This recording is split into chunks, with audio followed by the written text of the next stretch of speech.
Hello, hello, good morning dyan sa Pilipinas. Good morning din dito dyan. Ngayon po, today's vlog po ay asanin ko po sa inyo yung situation ko rito pag Friday. Ngayon po ay Friday ngayon. Now is Friday.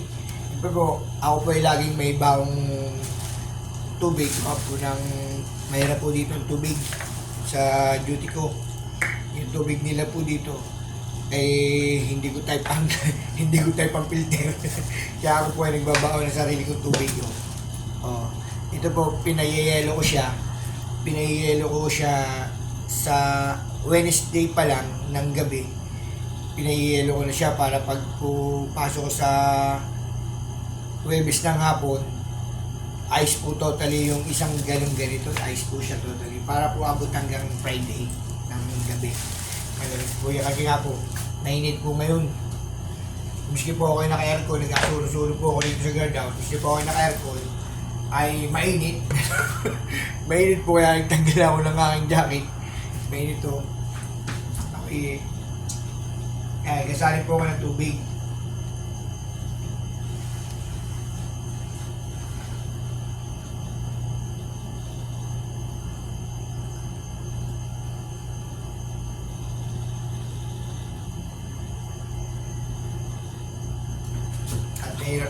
Mahirap nga po rito ang tubig. Tapos po mainit pa sa labas.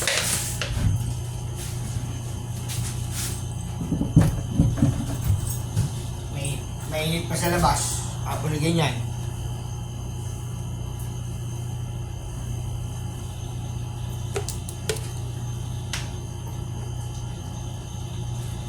So, malamig pa po siya.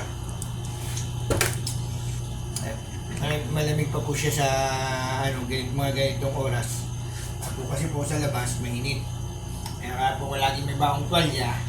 Pag ako pilalabas, yan. Ikot ko po kayo dito sa labas pagka po ganitong oras. Ang time po ngayon dito ay 1:30 na pala. Kaya pala ako nakakaramdam ng gutom. 1:30 na pala. Napakainit to. Init to. Kaya po, ganito po ang sitwasyon ko rito pagka Friday. Aso po ito.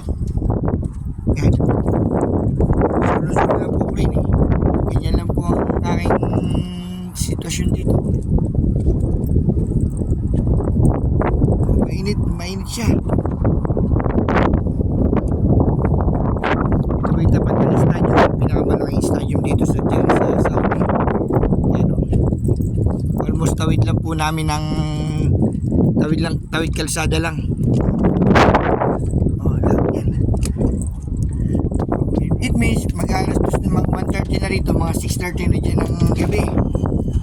Sa atin, kaya maparap na ulit ako sa aking hawla. Ayaw na ulit po ako sa aking hawla. Kasi nga po mainit.